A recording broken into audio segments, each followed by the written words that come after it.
Hello my dear CMA students, कैसे आप students? जितने भी सीएमए के इंटरमीडिएट बच्चे हैं ना, जो लोग इस बार इंटरमीडिएट दे रहे, चाहे वो ग्रुप 1 हो चाहे वो ग्रुप 2 हो, उन सबके लिए एक बहुत ही इंपॉर्टेंट सीरीज हम इस चैनल पे स्टार्ट करने वाले हैं। अब ये जो सीरीज है ये है एमसीक्यूज का सीरीज। इसमें मैं क्या करूंगा, जितना भी पेपर मैं आपका पढ़ाता हूं, जैसे कि डीटी हो गया, आपका कॉस्टिंग हो गया, या फिर आपका मैनेजमेंट अकाउंटिंग जो हो गया ना, मैनेजमेंट अकाउंटिंग, आपकी मैनेजमेंट अकाउंटिंग जो हो गया, ये जो पेपर है ना, इनका चैप्टर वाइज एमसीक्यू मैं इस चैनल पे अपलोड करने वाला हूं। अब ये जो एमसीक्यू रहेगा, ये से नहीं कि कहीं से भी मैं लाके आपको पढ़ा रहा हूं। ये जो एमसीक्यूज है, इसमें मैक्सिमम जो क्वेश्चन है वो आपके स्टडी मटेरियल का है, जो आपका पास्ट ईयर क्वेश्चन है, पास्ट ईयर का क्वेश्चन मैं कवर करूंगा, जितने भी एग्जाम में आ चुका है वो वाला क्वेश्चन। इसी के साथ साथ जो भी आपका सीए मैट में जो क्वेश्चन है ना, सीए के एग्जाम में क्वेश्चन या फिर सीए मैट में जो क्वेश्चन है वो भी मैं कवर करूंगा। तो बेसिकली, और जो आपकी एमटीपी है उसमें भी जो क्वेश्चन आएगा वो भी आ जाएगा। हर एक चैप्टर में 30 to 40 क्वेश्चन हो गए, किसी में 20 भी हो सकता है जिसमें कम एमसीक्यू आता है। लेकिन जब आप पूरा का पूरा सिलेबस कंप्लीट करोगे ना, आपके पास 400 से 500 एमसीक्यू होगा, जिसमें से मैक्सिमम टाइम एग्जाम में क्वेश्चन आता है। आपकी एग्जाम में 15 क्वेश्चन आते हैं 2 मार्क का, और हर एक चैप्टर से 30 मार्क का एमसीक्यू आता है। अब मैं बता दूं कि ये जो 30 मार्क है, ये इसमें ना तो आपको कोई रीजन वगैरह लिखना है, ना तो आपको एग्जैक्ट आंसर लिखना है, सिर्फ आपको ओएमआर शीट दिया जाएगा, उसमें आपको सर्कल करना है। अब इससे अच्छा अपॉर्चुनिटी आपके पास नहीं हो सकता टू स्कोर मार्क और हायर मार्क। ओके, ऐसा नहीं कि सिर्फ आपको पास होना है 200 रख के, आपको बहुत अच्छा स्कोर करना है, तो आपको एमसीक्यू में बहुत अच्छा मार्क लाना पड़ेगा। 120 मार्क का आपका एमसीक्यू है, और इसमें से अगर आप 100 मार्क स्कोर कर लेते हो, तो आपके पास होने का जो प्रोबेबिलिटी है वो 90% बढ़ जाएगा। इसीलिए ये जो वीडियो है ये बहुत इंपॉर्टेंट है। ऐसा भी हो सकता है कि आपके पास ये क्वेश्चन होगा, आपको इसका आंसर पता होगा, लेकिन जब आप रिवाइज करोगे बार बार बार, मेरे साथ आप एक वीडियो देखिए, उसे घर में प्रैक्टिस करिए वो एमसीक्यूज को, उसके साथ साथ मेरे साथ साथ आपका जो एमसीक्यू है वो क्लियर होता जाएगा। पर ये एमसीक्यूज हमें मिल सकते हैं क्या? बिल्कुल मिल सकते हैं, लेकिन ये फ्री नहीं है। आपको इसका जो बुक है वो खरीदना पड़ेगा। अगर आपको बुक खरीदना है तो मेरा जो नंबर है उसमें आप व्हाट्सअप कर लीजिए, जो नंबर इस पीडीएफ में होगा, या फिर जैसे मेरे चैनल पे जो भी नंबर प्रोवाइड है उसमें आप व्हाट्सअप करिए, तो आपको प्राइसिंग इसका पता चल जाएगा। आज से हम लोग कॉस्टिंग का एमसीक्यू स्टार्ट करने वाले, जिसमें हम कॉस्टिंग का first chapter introduction to costing, introduction to cost accounting, इसका एमसीक्यू करने वाले। सही है, बिल्कुल सर। तो चलिए बिल्कुल बिना कोई देरी के हम लोग क्या करते हैं, क्लास हमारा स्टार्ट करते हैं। ठीक है, तो MCQ number 1 from introduction to cost accounting. पहला एमसीक्यू हमारा क्या है सर? पहला क्वेश्चन हमारा है, dash is anything for which a separate measurement of cost is required. Dash is anything for which a separate measurement of cost is required. Option sir, cost unit, cost object, cost driver, cost centre. आपको इसका answer almost पता होगा सबको कि किसके लिए हम एक सेपरेट कॉस्ट का मेजरमेंट करते हैं। तो इसका जो आंसर है, right answer is cost object. Cost object एक ऐसा चीज है जिसके लिए हमें एक सेपरेट मेजरमेंट ऑफ कॉस्ट निकालना पड़ता है। ठीक है, कॉस्ट ऑब्जेक्ट में भी ए पर्सन, में भी ए प्रोडक्ट, में भी ए डिपार्टमेंट, कोई भी हो सकता है, लेकिन उस पर्टिकुलर प्रोडक्ट के लिए या फिर डिपार्टमेंट के लिए या फिर पर्सन के लिए हमें क्या करना पड़ता है, सेपरेट कॉस्ट का कैलकुलेशन करना पड़ता है। तो answer is cost object B. Number 2 question ये पूछ रहा है, which one of the following is true about cost control. इनमें से कौन सा कॉस्ट कंट्रोल के लिए सही है? Number 1, option A, it is a corrective function. Number 2, it challenges the set standards. Number 3, it ends when target achieve. Number D, it concern with future. Cost control का simple सा criteria है कि भाई जब जितना हमने बजट किया था उससे हमारा कॉस्ट कम आना चाहिए या फिर उसके अंदर अंदर आना चाहिए। अगर ये टारगेट फुलफिल हो जाता है तो कॉस्ट कंट्रोल का काम जो है वो खत्म हो गया। तो यहाँ पे जो राइट आंसर होगा वो होगा, it ends when target are achieved. अब मैं बता दूं, ये एक बार एग्जाम में ये वाला क्वेश्चन आ चुका है। उसके बाद cost unit in the power sector unit, power sector company में कॉस्ट यूनिट जिससे कॉस्ट मेजर किया जाता है वो इनमें से कौन सा है? Kilometre, kilowatt hour, number of electric point, number of hours. तो इसका सही आंसर है किलोवाट आवर। ठीक है, process costing method is suitable for, question number 4 है कि इनमें से कौन सी इंडस्ट्री में वो प्रोसेस कॉस्टिंग का जो मेथड है वो सुइटेबल है। Number A transport sector, number 2 chemical industry, number 3 dam construction, number 4 furniture. मैं आपको बता दूं, ट्रांसपोर्ट सेक्टर में हम लोग यूज करते हैं ऑपरेटिंग कॉस्टिंग, ठीक है, ऑपरेशन कॉस्टिंग और सर्विस कॉस्टिंग। डैम कंस्ट्रक्शन में हम लोग यूज करते हैं कॉन्ट्रैक्ट कॉस्टिंग, ठीक है। फर्नीचर मेकिंग में हम लोग यूज करते हैं जॉब कॉस्टिंग। तो बचा कौन सा? Answer is chemical industries. Chemical industry एक ऐसा है जहां पे डिफरेंट प्रोसेस कैरी आउट होते हैं। एक प्रोसेस का जो रॉ मटेरियल है, एक प्रोसेस का जो फिनिश प्रोडक्ट है वो दूसरे का रॉ मटेरियल बन जाता है, इसलिए chemical industry is the right answer. Okay okay. Number 5 क्या बोल रहा है? Which of the following is not true about cost control and cost reduction. इनमें से कौन सा cost control and cost reduction के लिए सही नहीं है? Number A, cost control seeks to attain lowest possible cost under best condition. Number B, cost control emphasizes on past and present. Number C, cost reduction is a corrective function. It operates even when an efficient cost control system exists. Cost control end when targets are achieved. तो इनमें से जो correct answer होगा वो ये होगा, cost control seeks to attain lowest possible cost under best condition. Okay चलो फिर चलते हैं क्वेश्चन नंबर 6। क्वेश्चन नंबर 6 क्या बोलता है? The advantages of using IT in cost accounting does not include. इनमें से कौन सा कॉस्ट अकाउंटिंग में, अगर हम information technology, IT means information technology, अगर हम कॉस्ट अकाउंटिंग में इंफॉर्मेशन टेक्नोलॉजी यूज करते हैं तो इसमें से कौन सा उसका एडवांटेजेस नहीं है? The advantages of using information technology in cost accounting does not include. इनमें से इसका कौन सा एडवांटेज नहीं है? तो number 1 integration of various function, number 2 और ऑप्शन बी जो है वो है stock need to be reconcile with goods receive note, number 3 reduction in multiplicity of document, number D customize report can be prepare. अब देखो कस्टमाइज रिपेयर अगर आप information technology use करते हो तो बहुत अच्छी तरीके से हो सकता है। जो भी आपकी जितनी भी फंक्शंस है वो इंटीग्रेट हो सकते हैं एक दूसरे के साथ। आपकी जो reduction of multiplicity of document, बहुत सारे डॉक्यूमेंट अब आपको जरूरी नहीं है, ठीक है, लेकिन जो सबसे ज्यादा चीज है वो ये है correct answer, stock need to be reconcile with goods receive note. ये सही नहीं है, ये एडवांटेजेस नहीं है अगर हम इंफॉर्मेशन टेक्नोलॉजी यूज करते हैं कॉस्ट अकाउंटिंग, ठीक है। कभी कभी स्टूडेंट्स क्या होता है कि क्वेश्चन में आपको नहीं पता चलता कि कौन सा राइट आंसर, तो इससे बेटर है कि आप रॉन्ग आंसर निकाल दो कि ये नहीं हो सकता, तो जो बच गया वो होगा राइट आंसर। अच्छा 7 नंबर क्या बोल रहा है? ये taxi provider charge minimum 80 and there after 12 rupees per kilometre for distance travel, the behaviour of conveyance cost is that.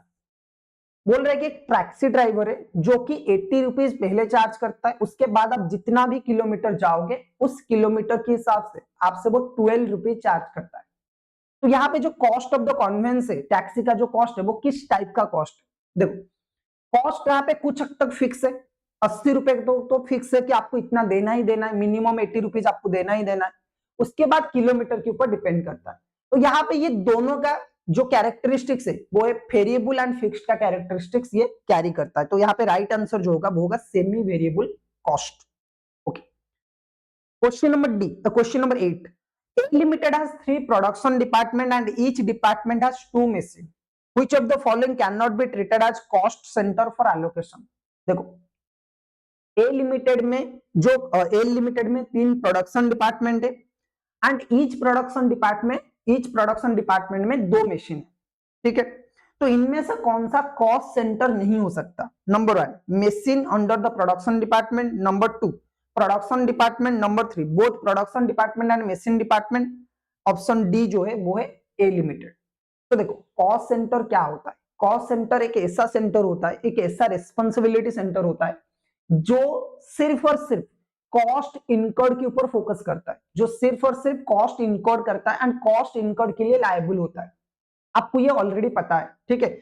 Introduction में हम लोगों ने पढ़ा था कि आपका जो रिस्पॉन्सिबिलिटी सेंटर है वो 4 तरीके का है, cost centre, revenue centre, profit centre, investment centre. इनमें से कॉस्ट सेंटर एक ऐसा सेंटर है जो कोई रेवेन्यू जनरेट नहीं करता है, वो सिर्फ और सिर्फ क्या करता है? कॉस्ट इनकर्ड करता है। तो यहाँ पे ए लिमिटेड की अंडर में 3 प्रोडक्शन डिपार्टमेंट है और प्रोडक्शन डिपार्टमेंट में भी 2 मशीन है। तो ये सारे के सारे क्या है, 3 प्रोडक्शन डिपार्टमेंट एंड 2 जो मशीन है वो सारे के सारे कॉस्ट सेंटर है, क्योंकि ये सिर्फ और सिर्फ कॉस्ट जनरेट करते हैं, ये कुछ प्रोडक्शन, ये कुछ इनकम नहीं करते, ये कुछ रेवेन्यू नहीं करते। लेकिन ए लिमिटेड जो है, ए लिमिटेड अपने आप में प्रॉफिट सेंटर भी हो सकता है एंड अपने आप में एक इन्वेस्टमेंट सेंटर भी हो सकता है, क्योंकि ये सेल भी करता है, कॉस्ट भी इनकर्ड करता है एंड जो भी प्रॉफिट आता है उसे इन्वेस्ट भी करता है। ठीक है, सो यहाँ पे जो करेक्ट आंसर होगा वो आपका होगा ए लिमिटेड। सही है। उसके बाद हम लोग चलते हैं क्वेश्चन नंबर 9। क्वेश्चन नंबर 9 क्या बोलता है, which of the following is an example of functional classification of cost.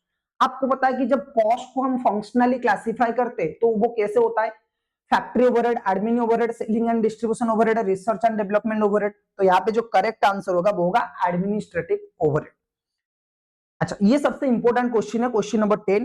Question number 10 यहाँ पे पूछ रहा है, ticket counter on A railway station is an example of dash centre. एक रेलवे में जो टिकट काउंटर होता है वो कौन से सेंटर का एग्जांपल होता है, ये क्वेश्चन आपकी बुक में भी है। ठीक है, देखो रेलवे का जो टिकट काउंटर है वो सिर्फ और सिर्फ क्या करता है, लोगों से पैसा लेता है, सिर्फ और सिर्फ लोगों से क्या करता है, पैसा रिकवर करता है। ओके, टिकट बेचता है और पैसा रिकवर करता है। ठीक है, इसीलिए ये जो होगा ये एक रेवेन्यू सेंटर होगा, क्योंकि इसमें कुछ कॉस्ट बियर नहीं होता है, ये सिर्फ और सिर्फ क्या करता है, रेवेन्यू आपके लिए जनरेट करता है। तो क्वेश्चन नंबर 10 का जो आंसर होगा वो होगा रेवेन्यू सेंटर। सही है, बिल्कुल सर। चलिए question number 11, which one of the following classification is meant for distinguish between direct cost and indirect cost. देखो कॉस्ट को अगर हम डायरेक्ट और इनडायरेक्ट की बेसिस पे देखें तो यहाँ पे एलिमेंट वाइज आपका कॉस्ट को डिफरेंट टाइप के क्लासिफिकेशन में डिवाइड किया गया है। उसमें जो एलिमेंट वाइज क्लासिफिकेशन है और बाय नेचर अगर हम बोले तो बाय नेचर कॉस्ट को 3 टाइप में डिवाइड किया गया है, मटेरियल, लेबर, एक्सपेंसेस। और उन लोगों को भी, मटेरियल को भी direct material, indirect material, material labour को भी direct labour, indirect labour and expenses को डायरेक्ट एक्सपेंसेस, इनडायरेक्ट एक्सपेंसेस, ऐसे पार्ट में डिवाइड किया गया। तो जो डायरेक्ट और इनडायरेक्ट वाला कॉस्ट है वो सिर्फ आता है एलिमेंट वाइज क्लासिफिकेशन में, क्योंकि कंट्रोलेबिलिटी के बेसिस में कॉस्ट को controllable cost and uncontrollable cost में डिवाइड किया गया है। फंक्शन वाइज आपको पता है कि administrative overhead, selling overhead, distribution overhead ऐसे डिवाइड किया गया है। एंड वेरिएबिलिटी के बेसिस से आपको पता है कि fixed cost, variable cost and semi variable cost में डिवाइड किया गया है। तो इसका जो राइट आंसर है वो है element wise classification. Question number 12 क्या बोलता है, which one of the following cost is value of the best alternative course of action that was not chosen। Suppose आपके पास 2 या फिर 3 अल्टरनेट ऑप्शंस थे किसी भी प्रोडक्ट को चूज करने के लिए या फिर कोई भी कॉस्ट इनकर के लिए, आपके पास 2-3 ऑप्शन थे। तो इनमें से कौन सा कॉस्ट हम बोलेंगे, अगर हम कोई ऑप्शन चूज करते तो हम किसी को सैक्रिफाइस कर रहे। अगर हमारे पास 3-4 अपॉर्चुनिटीज थे उनमें से हम एक को पिक कर रहे तो बाकियों को हम रिजेक्ट कर रहे। तो उनमें से सबसे जो बेस्ट अल्टरनेट हमारे हाथ से चला गया ना, एक को सिलेक्ट करने के बदले, उस कॉस्ट को हम क्या बोलेंगे। देखो कभी कभी इस कॉस्ट को आप अपॉर्चुनिटी कॉस्ट भी बोलते हो। अपॉर्चुनिटी कॉस्ट का मतलब क्या है, maximum benefit foregone, maximum benefit foregone, तो उसे अपॉर्चुनिटी कॉस्ट भी बोला जाता है, कभी कभी उसे रेलिवेंट कॉस्ट भी बोला जाता है। तो यहाँ पे जो करेक्ट आंसर होगा वो होगा रेलिवेंट कॉस्ट।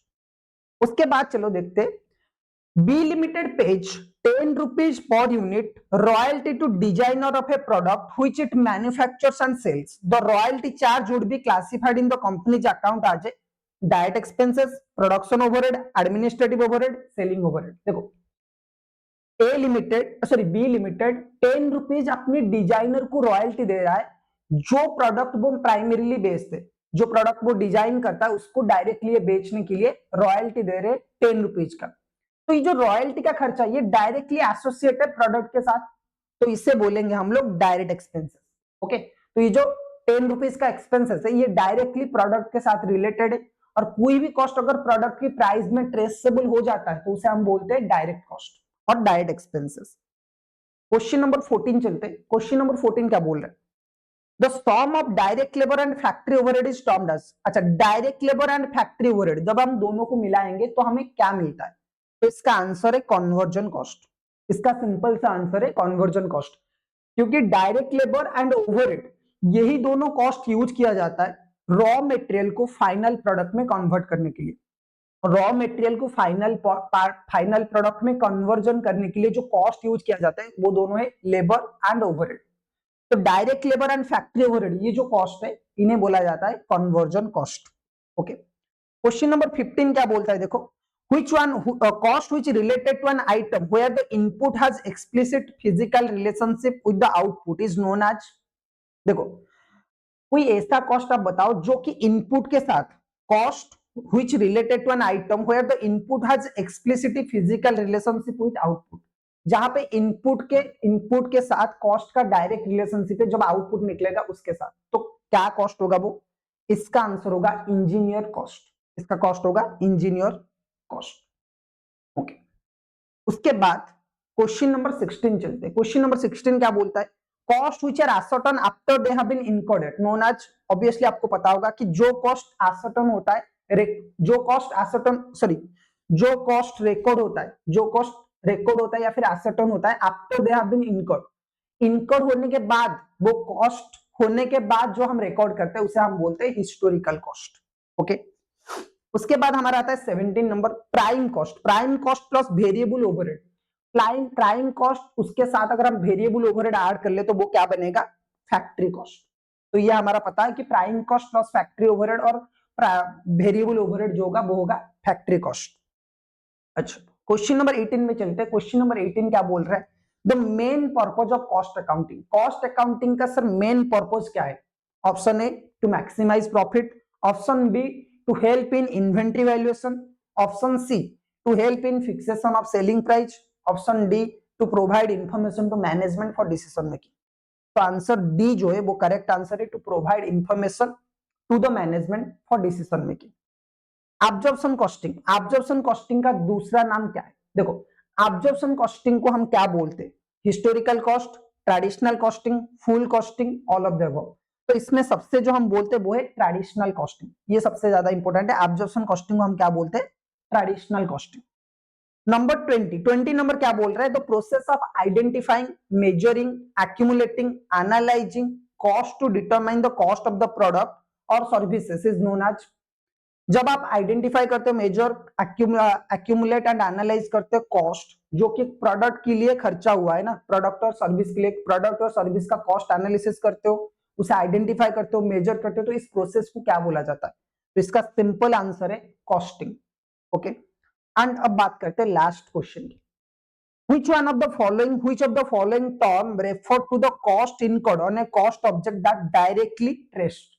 इनमें से कौन सा टर्म यूज किया जाता है जब एक कॉस्ट डायरेक्टली ट्रेस होता है किसी भी प्रोडक्ट के साथ या फिर कॉस्ट ऑब्जेक्ट के साथ? तो indirect cost, fixed cost, direct cost, variable cost. देखो कोई भी कॉस्ट अगर डायरेक्टली किसी भी कॉस्ट ऑब्जेक्ट के साथ ट्रेस होता है तो उसे हम बोलते हैं डायरेक्ट कॉस्ट। ओके, तो यहाँ पे जो करेक्ट आंसर होगा 21 नंबर का वो होगा डायरेक्ट कॉस्ट। स्टूडेंट्स ये बस इतना ही एमसीक्यू नहीं है, ऐसा नहीं है कि मतलब इसके बाद आपको एमसीक्यू प्रैक्टिस नहीं करना है, इसके बाद भी अगर आपके पास एमसीक्यूज है वो प्रैक्टिस करिए। लेकिन ये जो मैंने एमसीक्यू आपको दिया इसमें से कुछ सीए के क्वेश्चन है, कुछ आपके पास्ट ईयर में आ चुका है और कुछ आपके बुक्स में प्रोवाइड किया गया है। तो मोस्ट प्रोबेबली एक दो क्वेश्चन इसी से आ सकता है। हर चैप्टर में एक दो अगर एक क्वेश्चन अगर हम करते जाएंगे तो 15 क्वेश्चन में से अगर आप एग्जाम में 10 भी अटेंड कर रहे तो करेक्ट, तो भी आपका काम हो गया। ठीक है, तो पहले चैप्टर में बस इतना ही एमसीक्यूज है। ओके, मेरे हिसाब से बस इतना ही है, 21 एमसीक्यूज। उसके बाद हम लोग मटेरियल कॉस्टिंग स्टार्ट करेंगे, फिर लेबर कॉस्टिंग, फिर कॉस्ट शीट स्टार्ट करेंगे, फिर ओवरहेड स्टार्ट करेंगे, ऐसे हम लोग करते जाएंगे। ठीक है, तो सिक्वेंशनली जैसे भी आपकी बुक में चैप्टर दिया गया है उसी हिसाब से हम लोग चैप्टर कवर करते जाएंगे। अगर वीडियोस आपको अच्छा लगता है तो वीडियो को एक बार लाइक कर लीजिए और हमारे चैनल के साथ जुड़े रहिए, क्योंकि ऐसे ही इंटरेस्टिंग वीडियोस हम आप लोगों के लिए बनाते जाएंगे। ठीक है।